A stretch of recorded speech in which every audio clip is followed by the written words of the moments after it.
जहेज एक लानत है। अरे मैं कहता हूँ जहेज लानत कैसे हो गई? आप भी तो किसी बेरोजगार को अपनी बेटी नहीं देते। आप भी तो किसी धोबी नाई मोची दर्जी को अपनी बेटी का रिश्ता नहीं देते।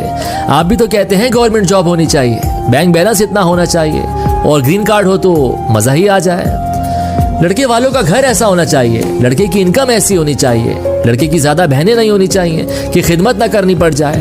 आप भी तो ऐसा कहते हैं, तो फिर जहेज एक लानत कैसे हो गई?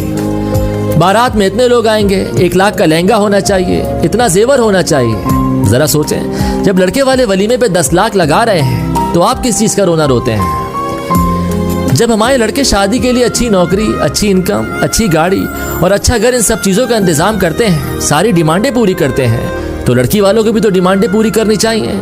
जहेज तो लड़की वालों को भी देना चाहिए। अगर जहेज एक लानत है ना, तो मुंह मांगा जेवर लेना भी एक लानत है। और मैं तो कहता हूँ इन दोनों लानतों को हमेशा के लिए खत्म ही कर देना चाहिए।